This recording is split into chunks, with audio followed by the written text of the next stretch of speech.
Kita beralih ke informasi lainnya, pemirsa. Perencanaan keuangan untuk sekolah anak jadi salah satu hal yang perlu dipertimbangkan untuk mencegah kebocoran dana simpanan. Lalu bagaimana cara mengelola pemasukan dan mengelola dana untuk pos pendidikan anak? Ulasan tentang pentingnya ini, perencanaan keuangan untuk pos pendidikan jadi pembahasan Faktapedia minggu ini.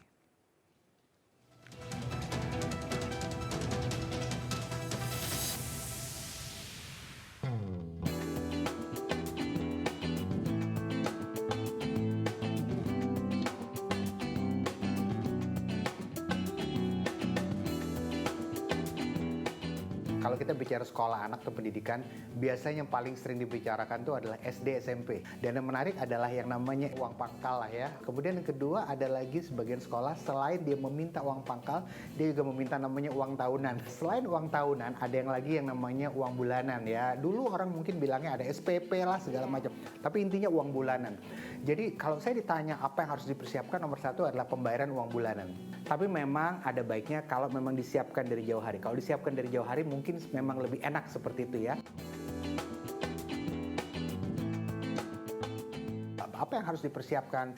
Cara pertama adalah disetahunkan, kemudian siapkan dari jauh hari gitu ya.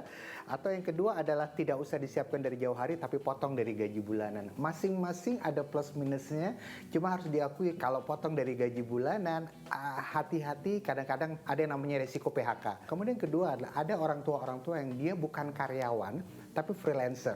Penghasilannya naik turun ya, which is okay, normal aja ya. Kalau penghasilan naik turun ini ya mungkin angkanya nggak pasti tapi dapat terus. Kalau tidak punya uangnya apa yang harus dilakukan? Coba lihat di rumah kita, siapa tahu ada barang yang bisa kita lepas, yang bisa kita jual, yang mungkin dulu kita beli, tapi setelah kita beli, aduh kayaknya saya nggak pernah pakai itu barang, cuma pakai 1-2 kali.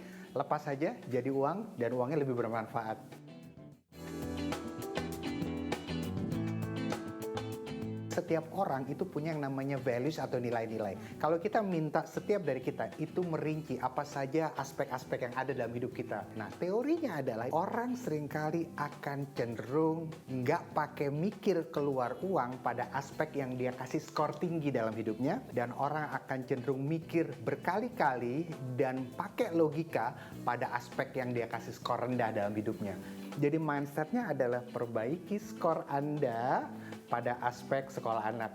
Jadi sekali lagi pastikan sekolahnya memang sesuai dengan visi dan misi orang tua, dan dari situ harganya tidak akan lagi terasa terlalu mahal. Yang paling penting mindsetnya bukan teknisnya.